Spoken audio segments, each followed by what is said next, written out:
Everyone tells you to trust the process, but no one tells you what to do when the process feels like death. This audiobook will help you stop doubting the delay and never mistake divine timing for divine neglect again. The Law of the Seed. Introduction. Buried, not broken. Before the bloom, there is the burying. Before the rising, there is the rooting. Before your prayer is answered out loud, it is answered in silence. The seed does not panic in the soil. It doesn't rush to be seen. It trusts the dark, knowing that this hidden space is not the end. It's the beginning. So why do we struggle when nothing seems to be happening? Why do we doubt the promise when all we see is dirt? Because we've been trained to fear waiting, to avoid uncertainty, and to mistake silence for failure. But nature tells a different story. Every oak tree was once a buried acorn. Every bloom began with a descent into darkness. Every transformation starts where no one is looking. This audiobook is a call to remember the law of the seed, a law written into the fabric of nature and your soul. A law that tells you your breakthrough isn't missing, it's maturing. The quiet season you're in right now isn't punishment, it's preparation. What feels like a delay is often divine incubation. You are not broken, you are buried, and buried things grow.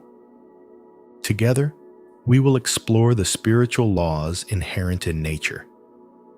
We'll examine the purpose of waiting, the wisdom of surrender, the hidden power of dark seasons, and the timing of growth that never fails.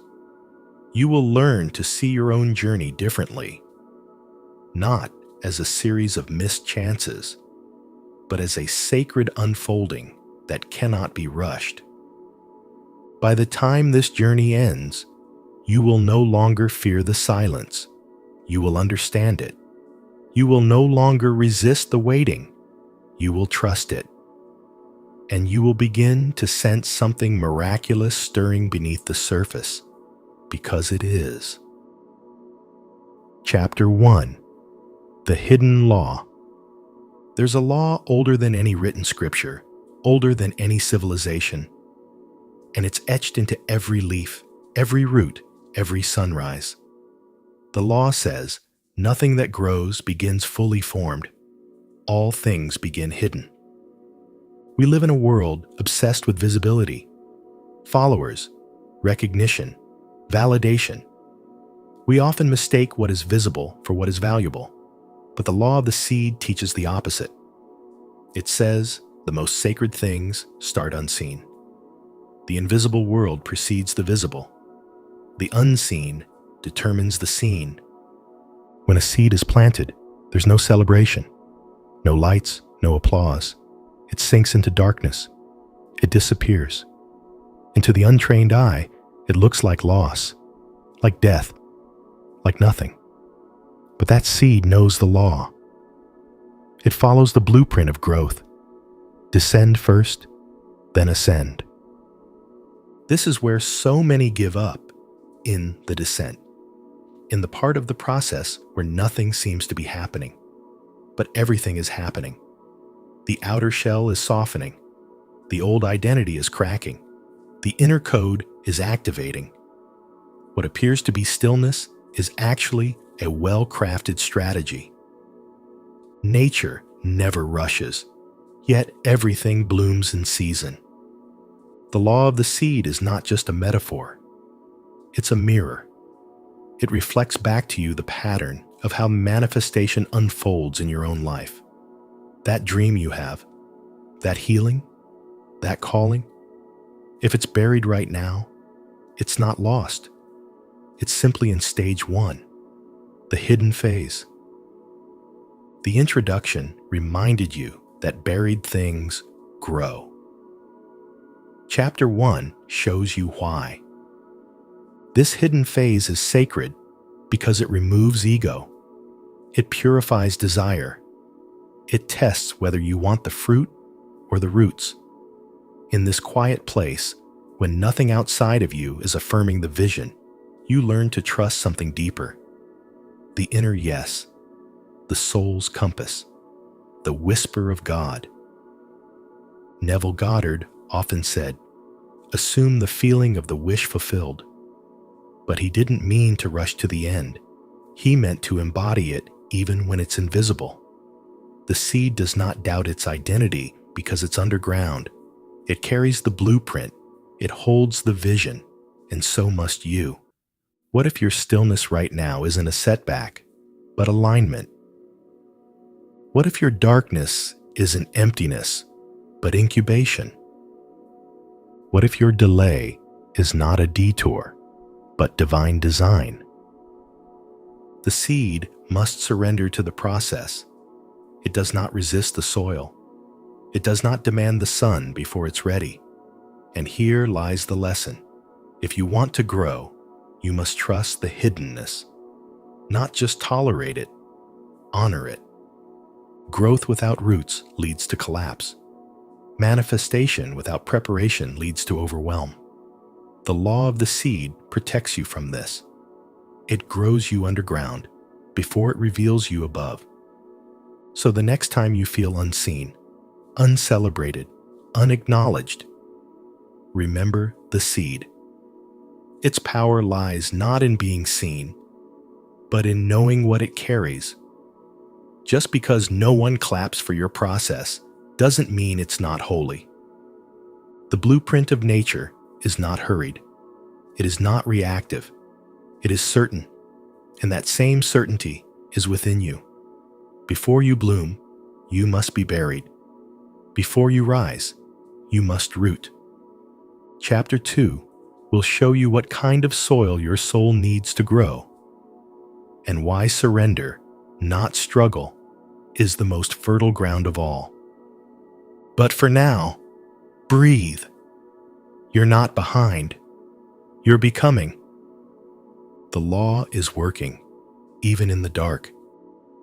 Chapter 2: The Soil of Surrender. Creating conditions for growth. Every seed needs soil, but not just any soil. It must be the right kind. Soft enough to receive, rich enough to nourish, still sufficient to shelter. And just as the earth cradles the seed, your inner environment cradles your becoming. Surrender is the soul's soil. In Chapter 1, we explored the sacredness of the hidden phase, the part of growth where you're unseen, where you feel buried. But now we must ask, what are you buried in? Just as a seed cannot germinate in cement, you cannot grow in resistance, fear, or control. You need to surrender. Now, surrender is often misunderstood. We've been taught that surrender is a sign of weakness, that it means giving up. That's what you do when you failed. But in the law of the seed, surrender is not weakness, it's wisdom. It is the fertile posture of alignment. It is not giving up, it's letting in.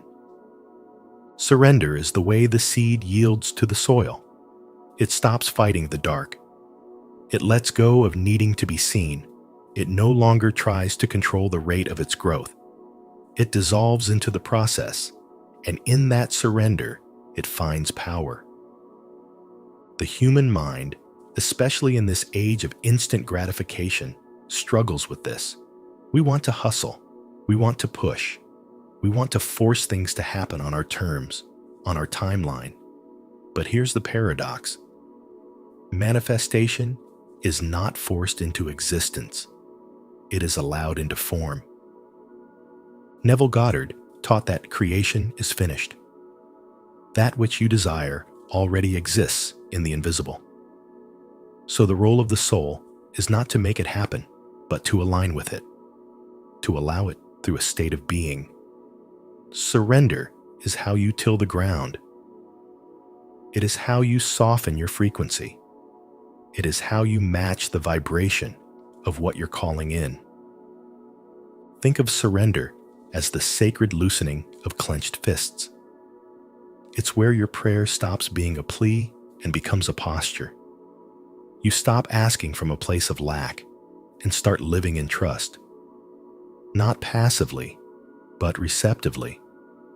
Not by doing nothing, but by releasing the need to control everything. It is in this space that grace enters. Many people sabotage their seed by digging it up too soon, by checking on it daily, by doubting the process and panicking when results don't appear fast enough. But digging up a seed only delays its growth. Likewise, interrupting your own process with anxiety, obsession, or resistance only pushes the breakthrough further away. Surrender is not ignoring your desire. It is trusting that a greater intelligence already knows the desire, that something larger than your ego is already orchestrating the path. Your job is not to make the roots grow, but to create an environment where growth becomes inevitable. So what does that environment look like? It looks like releasing timelines. It looks like blessing the silence. It looks like choosing presence over pressure. It looks like gratitude comes before results. Gratitude is one of the highest frequencies of spiritual surrender. When you're grateful before you see the fruit, you are acting as if the fruit is already yours. And in the laws of consciousness, faith is the evidence of things not seen.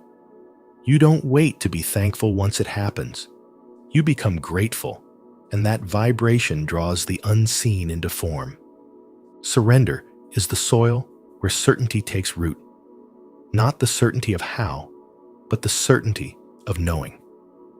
A deep, anchored knowing that what is meant for you cannot miss you, that no amount of delay can derail a soul that is aligned.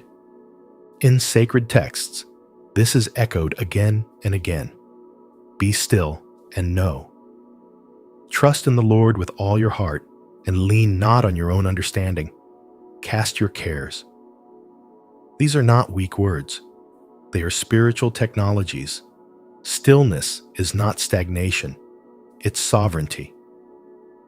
And let us not forget the teaching of Jesus himself, who said, "The kingdom of God is like a man who scatters seed on the ground. Night and day, whether he sleeps or gets up, the seed sprouts and grows, though he does not know how." You don't need to know how. You only need to surrender to the fact that it's happening. Beneath the surface, beyond your control, inside the soil of trust.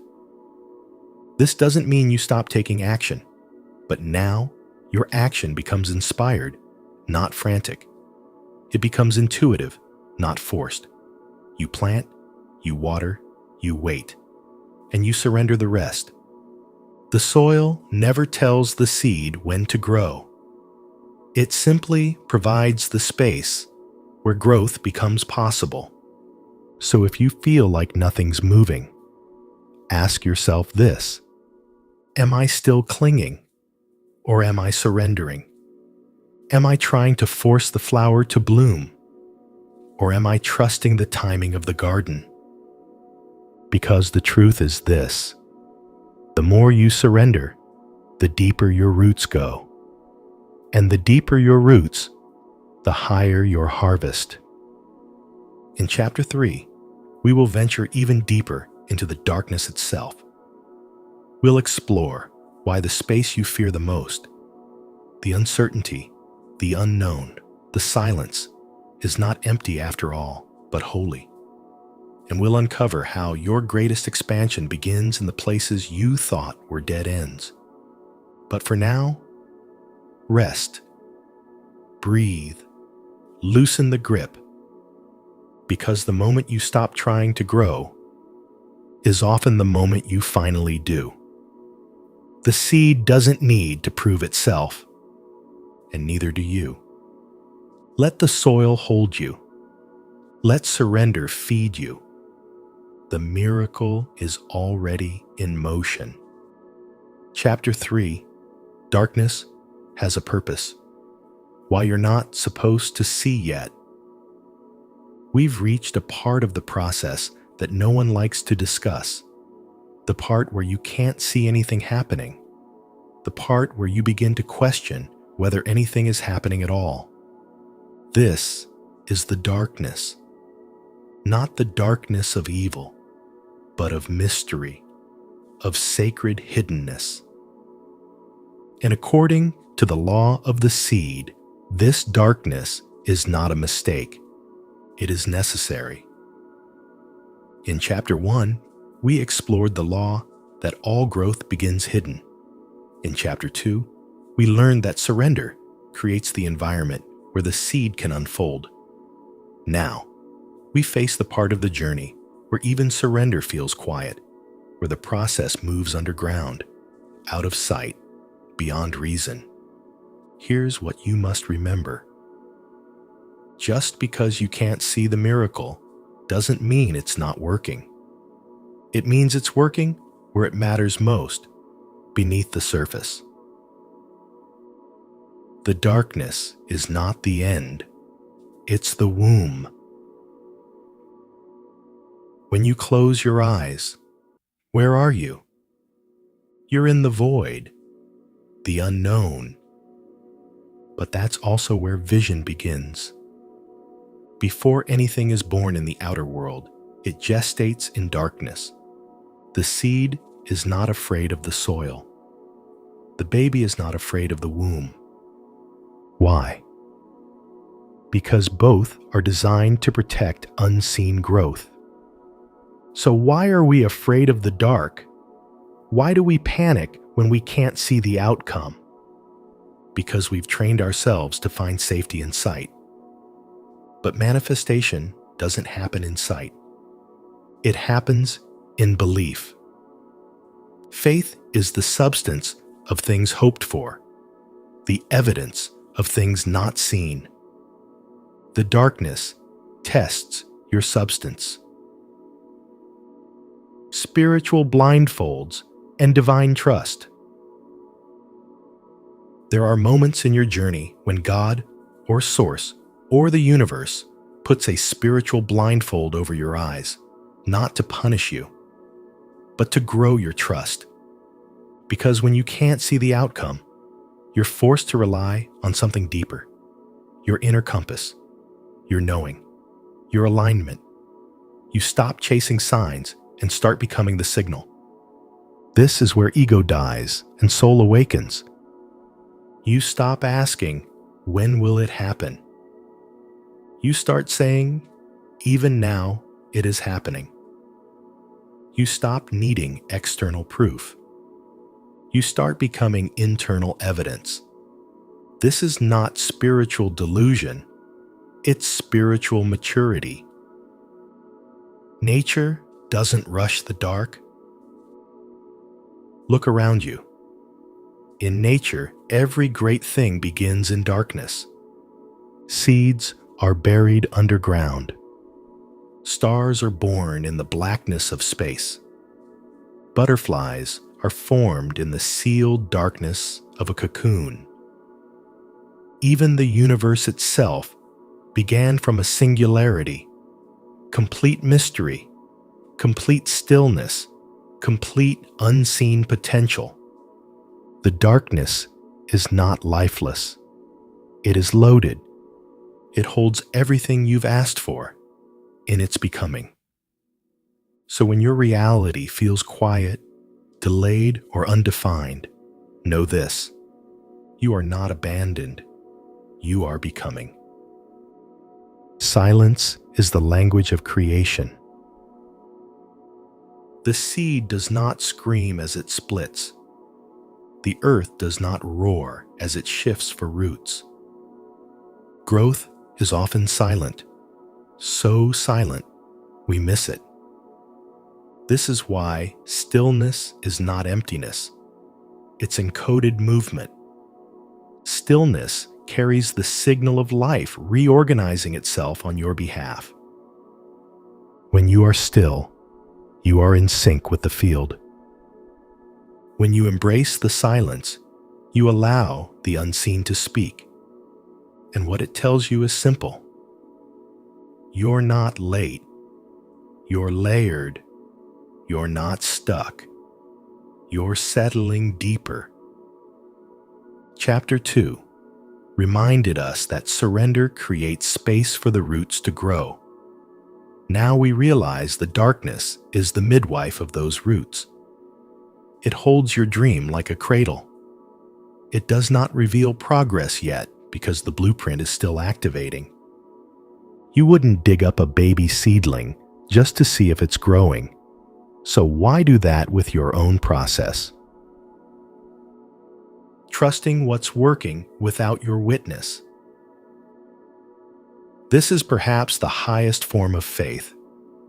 To trust that the unseen is working without needing your constant supervision. You don't need to micromanage your miracle. You don't need to obsess over the how. You don't need to interpret the silence as rejection. The darkness isn't hiding your manifestation. It's holding it. Holding it until it's strong enough to emerge. Holding it until the environment is ready. Holding it until you are ready. Because not all delays are about the outcome. Some are about the receiver. What to do when you can't see. So what do you do in the dark? You don't force. You feel. You don't beg. You believe. You don't fear. You feed your roots. Feed your faith with silence, not noise. With presence, not panic.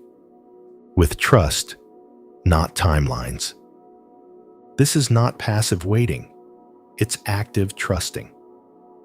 As Neville Goddard said, your assumption, though false, if persisted in, will harden into fact. In other words, even when you can't see the evidence, your inner posture has the power to shift the outer form. Your job isn't to know when or how the light will return. Your job is to become someone who no longer needs to chase the light, because you've realized it grows in the dark. Before we rise. There will be times when you feel like nothing is changing, but seeds don't grow by showing progress daily. They grow by surrendering completely. So if life feels quiet, let it be. If your vision feels unseen, trust that it is deepening. If everything looks like nothing, know that nothing is the first layer of creation, because the breakthrough you long for isn't missing. It's maturing, where you can't see it. In Chapter 4, we'll explore what happens when your inner world starts to crack, when the shell begins to break open. It might feel like chaos, but it's the start of your sprouting. But for now, stay here. In the dark. In the depths. Because this is where the soul learns to see without eyes, to know without evidence, and to grow without applause. This is the secret sanctuary of the seed, and you're right where you need to be. Chapter 4. Breaking open, the pain of expansion. It doesn't feel like a miracle when it starts. It feels like pressure, tension, discomfort that grows in places you thought were secure. Just when you've surrendered to the darkness, just when you've accepted the delay, something begins to shift. Not outside you, but within. A quiet cracking. A rupture in your comfort. A pull toward expansion you didn't ask for, but somehow you know it's necessary. This is the breaking open. The moment the seed shell can no longer hold the life inside it. Growth feels like ruin at first. The seed does not break because it failed.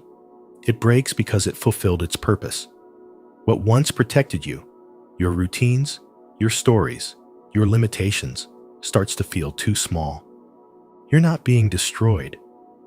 You're being expanded. But expansion is not always graceful. It stretches you. It exposes old fears. It invites you into decisions that feel unfamiliar, even risky. Joseph Murphy once said, "Your subconscious will accept what you feel is true, and it will express it through your body, circumstances, and environment." When you begin to embody a greater truth, your old truth begins to resist.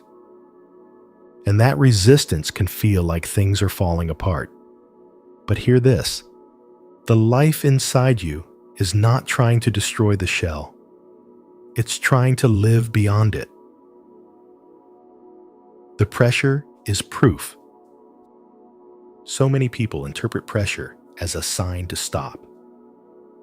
But in the law of the seed, pressure is a sign to push through. Think about birth. The baby doesn't choose to break the water. But once the body begins labor, the pressure cannot be reversed. It must be followed through to a new life. Likewise, your soul begins to labor when expansion is near. You feel tension in places that once felt safe. You outgrow conversations, roles, even dreams that once defined you. Your intuition starts whispering louder. The nudge to act becomes unbearable to ignore. You are not breaking down. You are breaking open. Florence Scovel Shin said, "Every great work, every big accomplishment has been brought into manifestation through holding to the vision.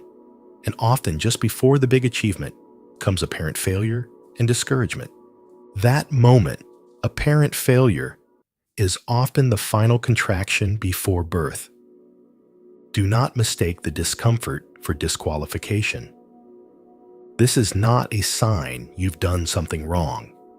It's the divine friction required to move you forward. Sometimes the shell cracks through a bold choice, sometimes through a forced ending, sometimes through a breakdown. But always, it is growth in disguise. You're meant to outgrow yourself. What if this version of you, however good, however functional, is not your final form? What if life is asking you to outgrow your old identity, your old limitations, your old prayers?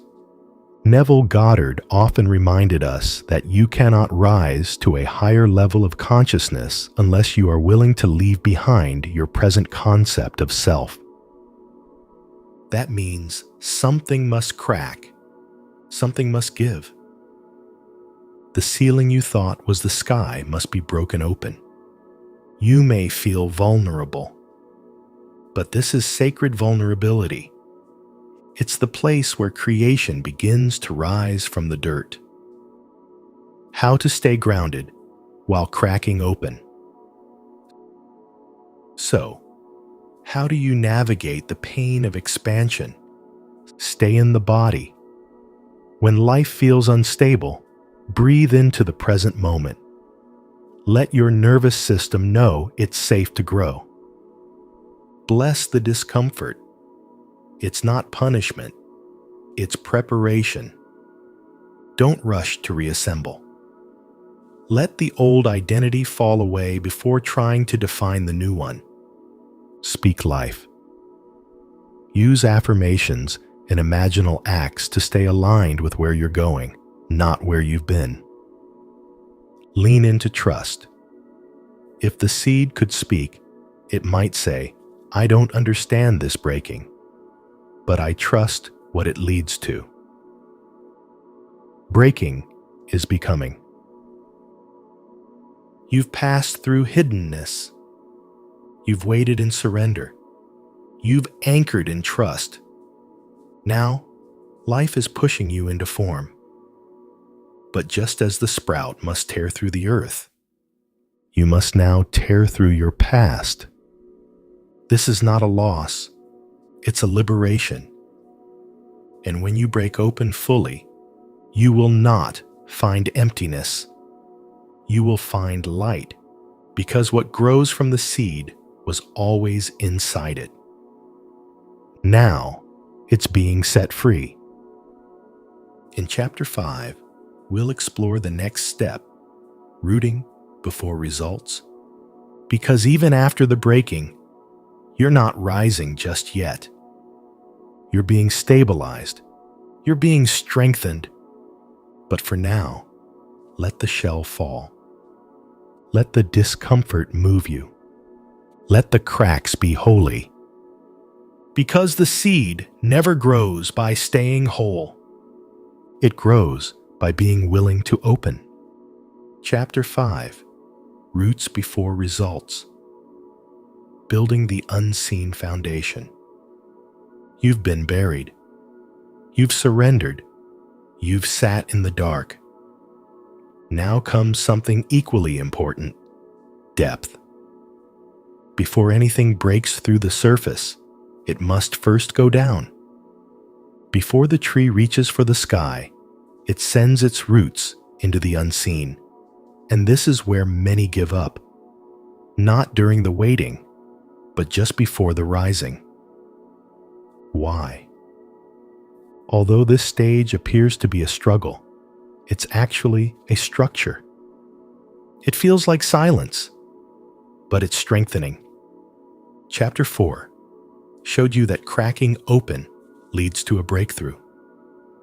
But here in Chapter 5, we stand at the threshold of that rupture. The tension, the inner stretching, the deepening that must happen so you can carry the weight of your future harvest. Because here's the truth. No one likes to say out loud, if you receive what you've prayed for without the roots to hold it, it can crush you. The root system of reality. Every tree that stands tall in the wind has roots that no one sees. And your manifestation, whether love, wealth, healing, or purpose, needs an inner root system too. Neville Goddard often spoke about the importance of persistence in assumption. Remain faithful to your idea, he said. Live in the end. But what most people miss is this. Living in the end is not surface level pretending.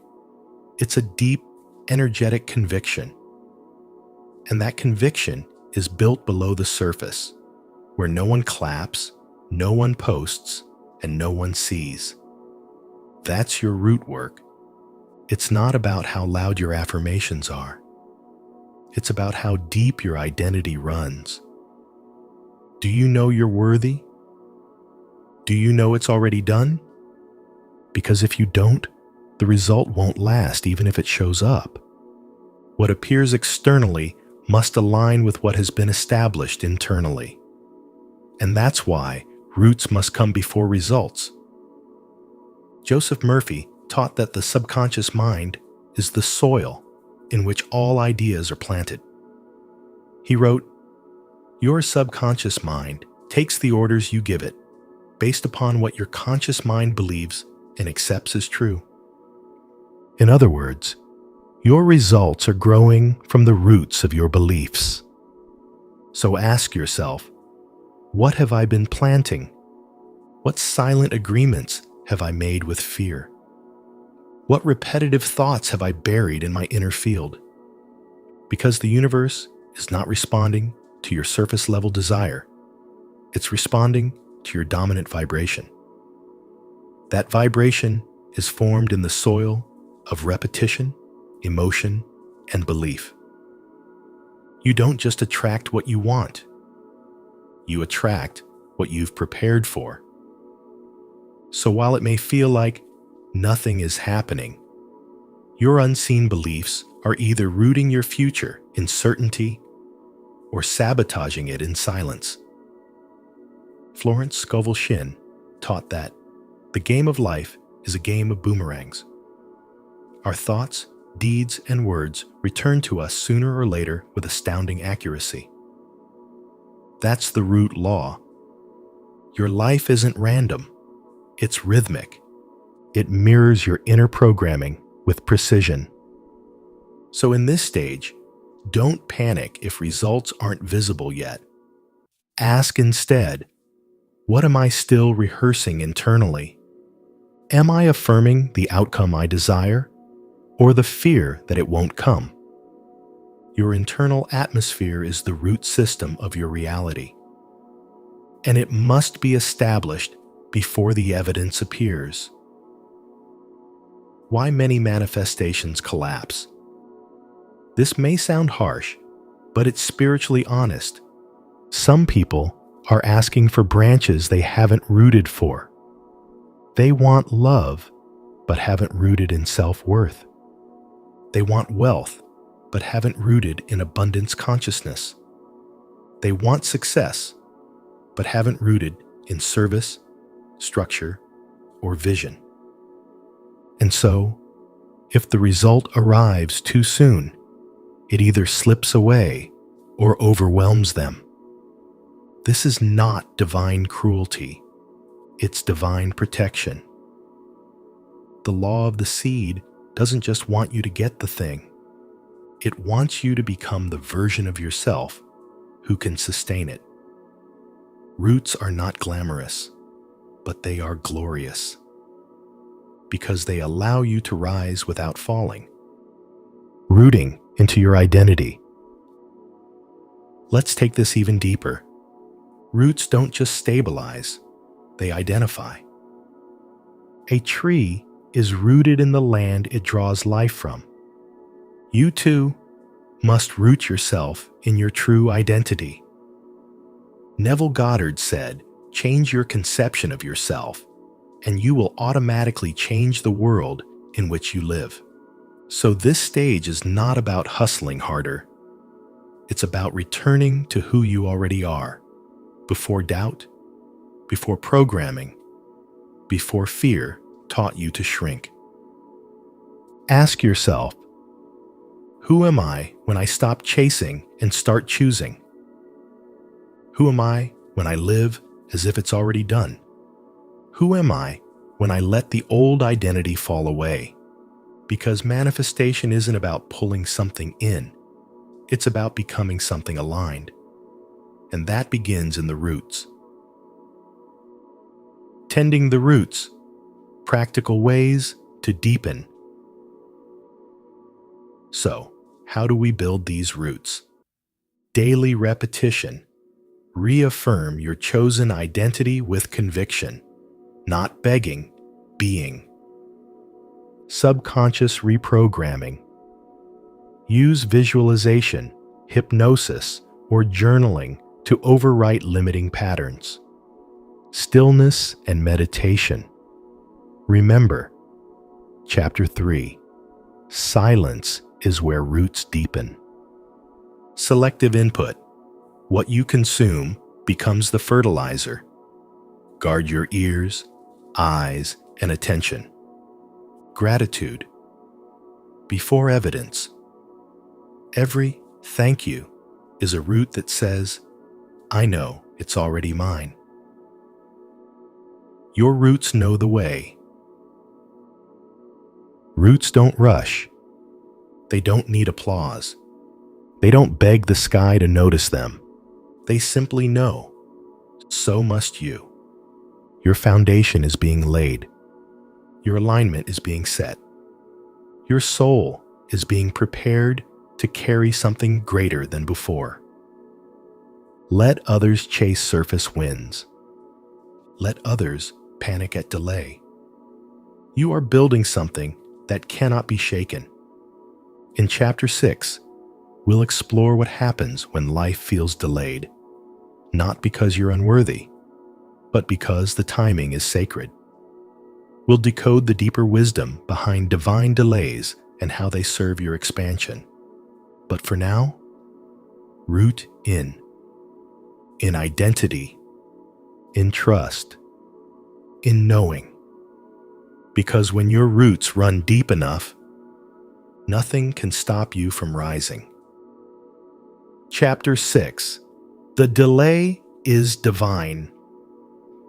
Timelines you don't see. There's a peculiar tension in manifestation work, one we don't often speak about honestly. In Chapter 5, we discussed rooting your identity before seeking results. Here, in Chapter 6, we enter the sacred space between root and bloom. Time. And the spiritual truth is this: your timeline is rarely the universe's timeline, because the universe, God, Source, whatever name you use, doesn't operate on human clocks. It works in alignment, not urgency. Joseph Murphy wrote, "The answers to your prayer may not come immediately. The creative power within you will respond, but often in ways that the rational mind cannot predict." That's the paradox of manifestation. You set the intention, but you don't set the delivery date. You align yourself to receive, but you don't dictate when or how it will arrive. Why? Because timing is a sacred intelligence, and delay is one of its most merciful teachers. Why things haven't shown up yet. Let's be honest. There are moments when delay feels like punishment, like rejection. But in spiritual reality, delay is refinement. There are at least 3 reasons why your breakthrough might still be waiting. You're not fully aligned yet. Something within still contradicts what you say you want. You desire abundance, but subconsciously fear responsibility. You want love, but you still carry a sense of unworthiness. Divine delay protects you from premature outcomes. Others aren't ready yet. Your manifestation may require the involvement of others, the right client, the aligned partner, the open door. You're not the only one in the equation, and divine timing weaves it all with precision. The path is being perfected. Sometimes the delay is not about changing you, but about improving the path. The opportunity you're waiting for may be evolving. The idea may be sharpening. The universe is preparing the way better than you imagined. Florence Scovel said it like this: "Infinite Spirit, open the way for my immediate supply. Let all that is mine by divine right now reach me, under grace, in a perfect way." Notice that. Under grace, in a perfect way. Not just fast, not just now, but right. The danger of forcing divine timing. When we mistake delay for denial, we panic. And when we panic, we try to force what's not yet ready. This is where things unravel. We rush into relationships that are not aligned. We take opportunities from a place of desperation. We settle for less because we fear more isn't coming. But what's born out of fear rarely lasts. New Thought teachers remind us, you cannot create from a place of lack. You cannot manifest from contraction. The frequency of force repels the very thing you're trying to attract. Neville Goddard put it beautifully. There is a time interval between assumption and its fulfillment. Persistence in the assumption will harden into fact. That interval is divine. It's not something to eliminate. It's something to honor. You don't demand a baby be born at 5 months. You don't force a rose to bloom in winter. You don't curse the seed for taking root before sprouting. So why curse your process for needing time? What to do when it feels like nothing? When you've waited and waited and waited, how do you hold on? You become anchored. You stop looking at the clock. You stop measuring your progress by appearances. You shift from counting time to cultivating trust. Here's how. Return to the end. Revisit the version of yourself who already has it. Live as them. Think like them. Speak from that identity. Detach from desperation.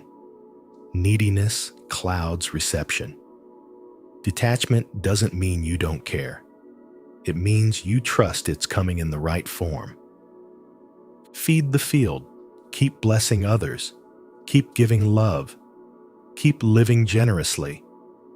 The vibration of "I already have" magnetizes more. Stay in the work. Don't pause your becoming just because the result hasn't appeared. Keep embodying. Keep preparing. Keep expanding. Because the fruit ripens in silence, and often when it shows up, it's sudden.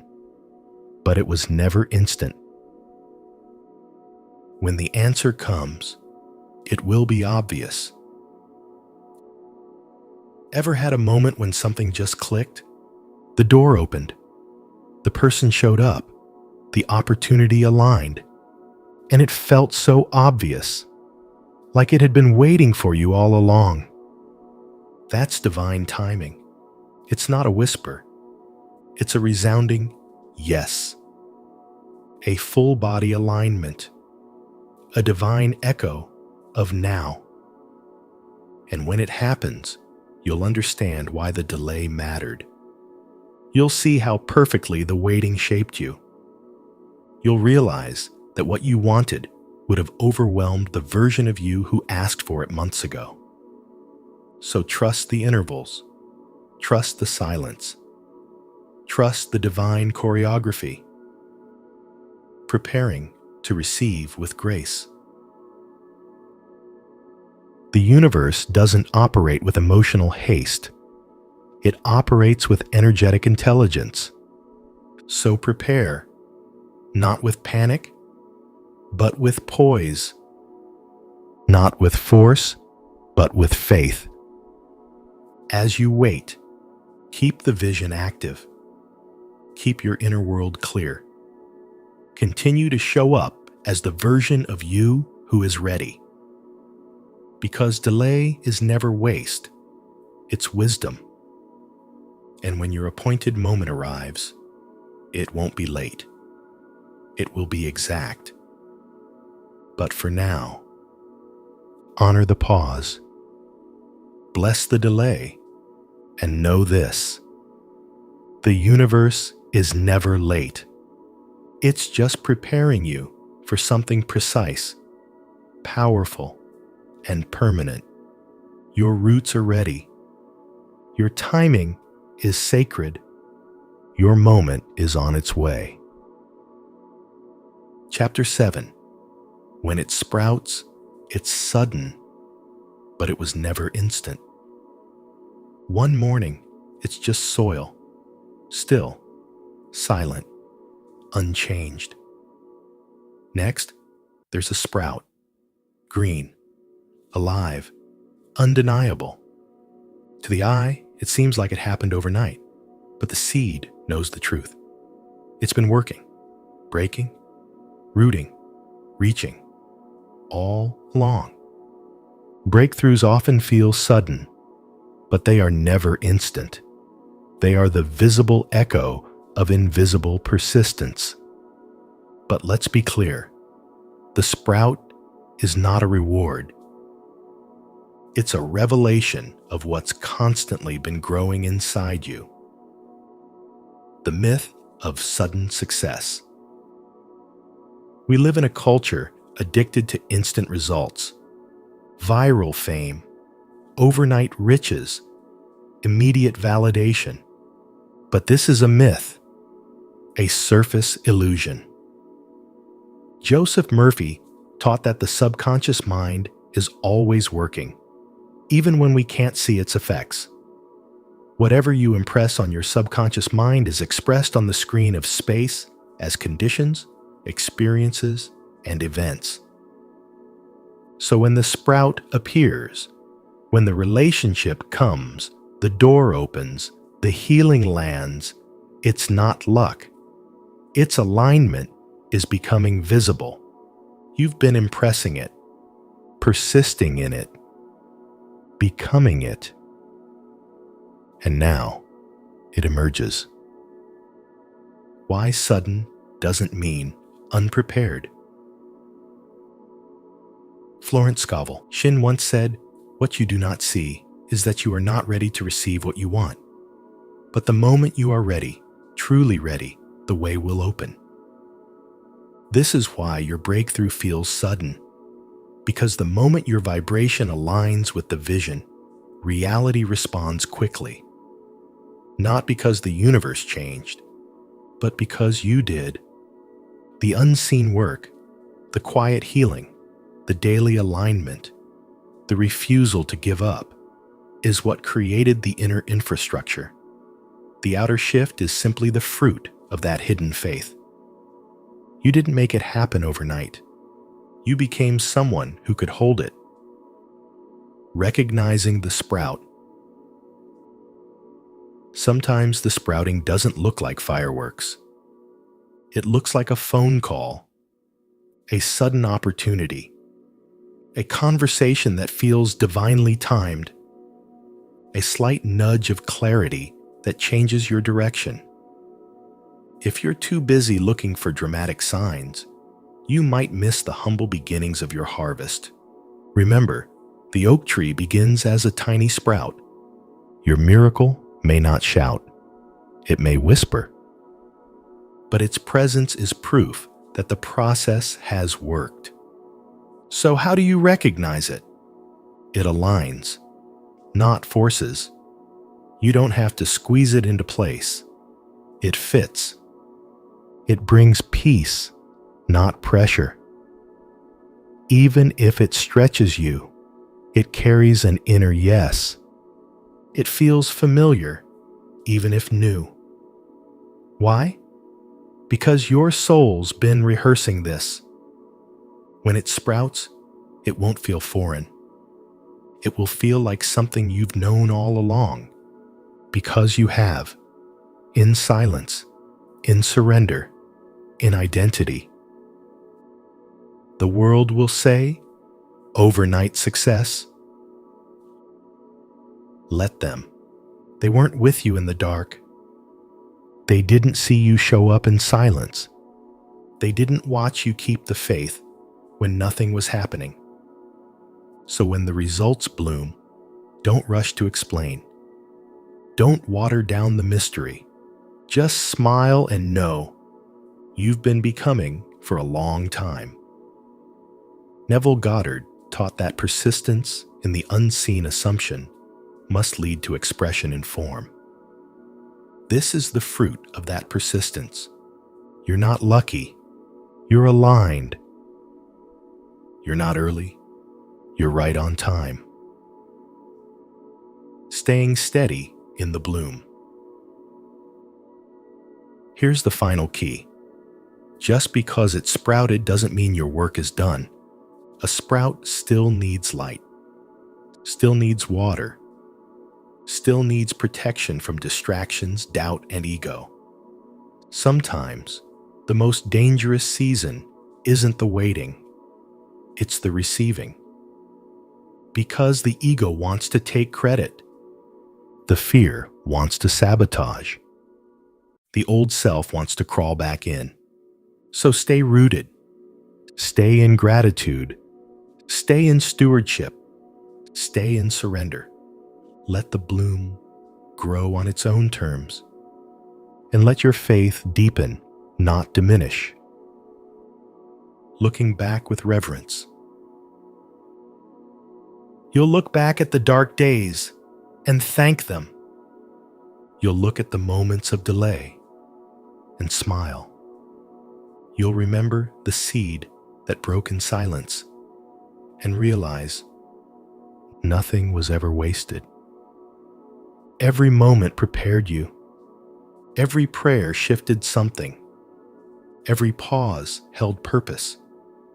But the final truth is this: you are not just the seed.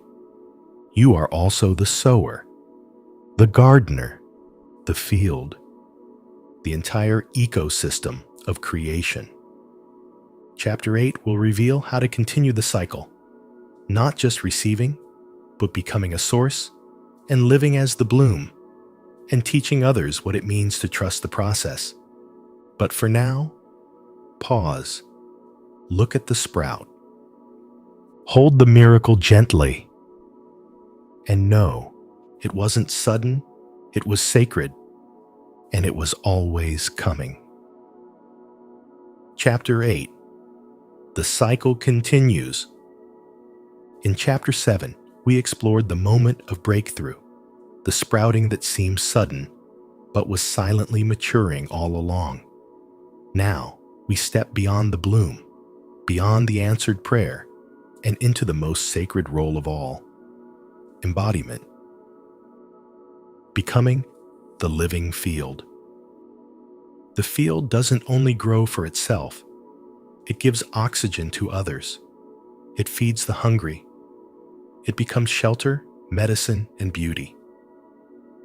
So must you. Your breakthrough is not only for you. It is your offering, your example, your sacred echo.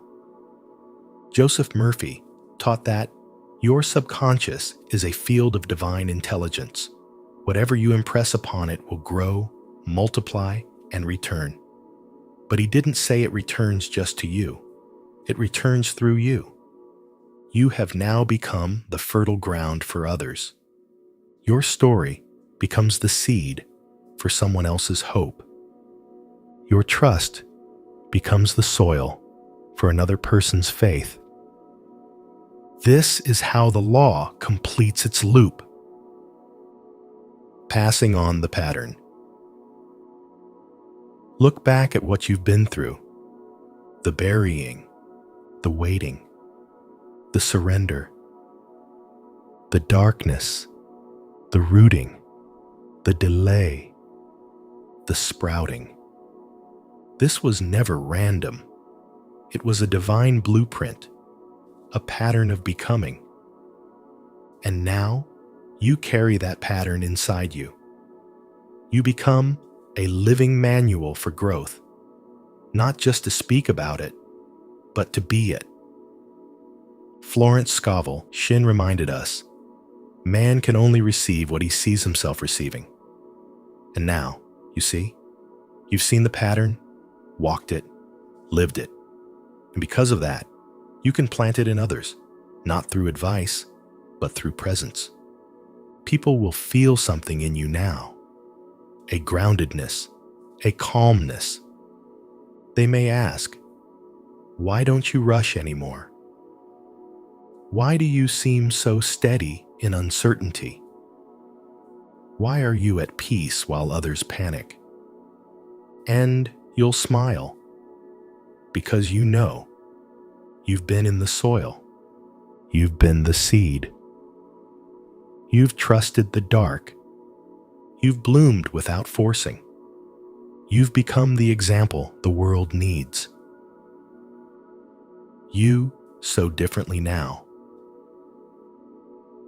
Once you understand the law of the seed, your entire approach to life changes. You no longer chase. You plant, you water, you wait, and you trust. When setbacks come, you don't panic. You check the soil. When things delay, you don't collapse. You deepen your roots. When others are shouting for results, you return to stillness, knowing the fruit never grows faster by shouting at the tree. Neville Goddard once said, "You rise in consciousness to the naturalness of being the thing desired."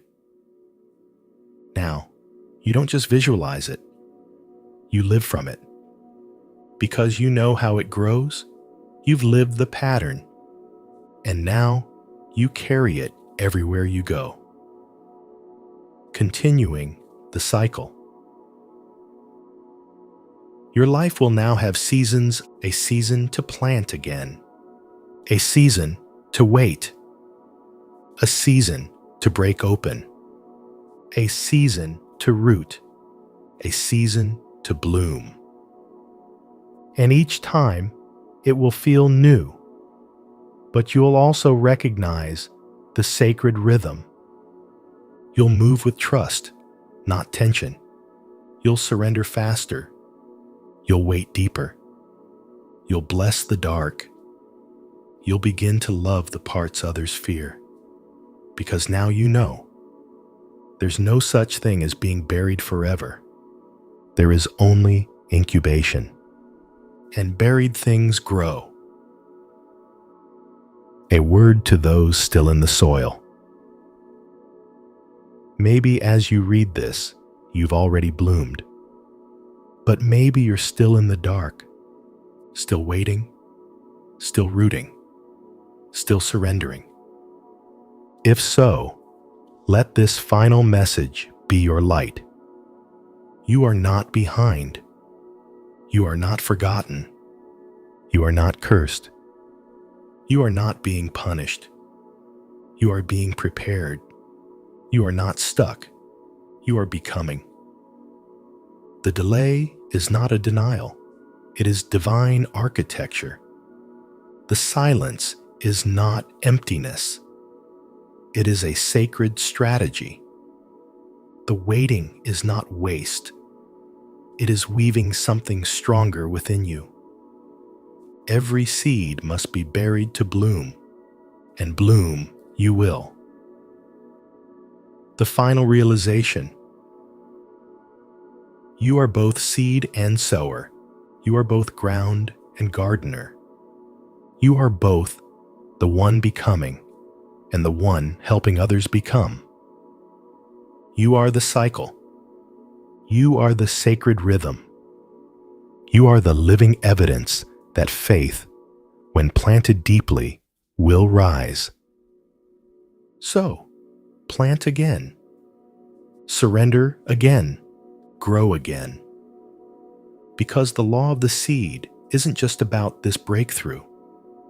It's about becoming someone who lives from a place of timeless, grounded, unstoppable trust. The world needs your fruit. But first, it needed your roots. And now that you've found them, you will never fear the dark again.